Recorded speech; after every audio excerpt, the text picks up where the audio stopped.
Bonjour à tous, merci de nous suivre pour ce flash d'information. Nous sommes le 8 mars 2024, une date qui offre à l'occasion de célébrer les droits, la journée internationale des droits des femmes. Ce qu'il faut également savoir concernant cette journée, c'est qu'elle s'articulera autour du thème suivant: agir ensemble pour l'égalité, éradiquer la pauvreté, renforcer les institutions, investir dans le futur de la femme. Nous le disions à l'instant, ce rendez-vous donne l'occasion de donner la place de choix qu'occupe la femme dans la société. Et à cette occasion, le gouvernement a produit une déclaration par la voix de la ministre Nassene Batouré, une déclaration que je vous invite à suivre. Célébrée à la date du 8 mars de chaque année, la Journée internationale de la femme constitue une opportunité pour les États pour faire le bilan des avancées en matière des droits de la femme et d'égalité.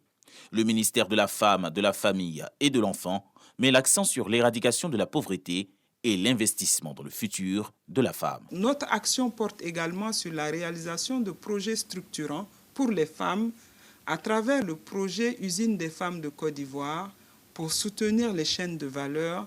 C'est ici l'occasion d'exprimer notre reconnaissance au président de la République, son Excellence Alassane Ouattara, pour la prise du décret 2020-941 du 25 novembre 2020 portant modalité d'application de la loi 2019-870 de octobre 2019 de la représentation des femmes dans les assemblées élues. Pour mettre à contribution les concernés, quelques actions du gouvernement sont présentées par la ministre Nassene Batouré. Il s'agit entre autres des sessions scientifiques, des actions de solidarité et des consultations juridiques. Il est donc primordial à ce niveau de rappeler le rôle prépondérant de la première dame de la République de Côte d'Ivoire, Madame Dominique Ouattara, qui, à travers le Fonds d'appui aux femmes de Côte d'Ivoire, FAFSI, soulage ses sœurs ivoiriennes sur toute l'étendue du territoire. Depuis sa mise en place en 2012, le Fonds des femmes de Côte d'Ivoire a permis de sortir plus de 370 000 femmes de la pauvreté et impacter positivement plus de 2 millions de familles. Instaurée par les nations, la Journée internationale de la femme accorde une place de choix aux droits politiques, économiques et sociaux des femmes dans chaque pays.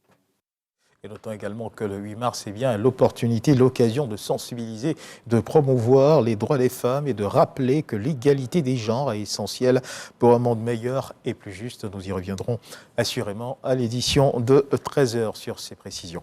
Et puis toujours dans l'actualité, surtout dans l'actualité internationale, en République démocratique du Congo, le docteur Denis Mukwege appelle les Nations Unies à suspendre le retrait de la mission de maintien de la paix dans le pays.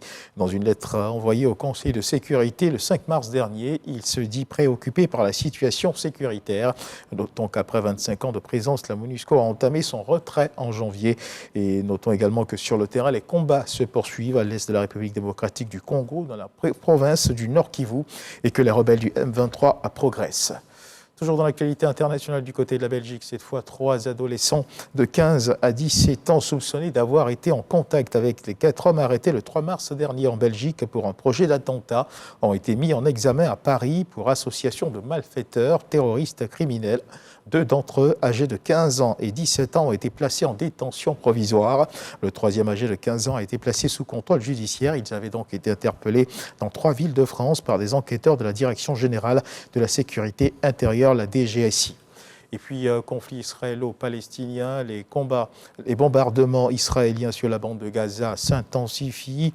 Et notons qu'à la faveur justement de cette riposte d'Israël sur la bande de Gaza, l'ordre connaît un effondrement. À la bande de Gaza, les populations palestiniennes bénéficient d'une aide alimentaire et des gangs profitent justement de cette situation pour mettre la main sur cette aide destinée aux populations en détresse.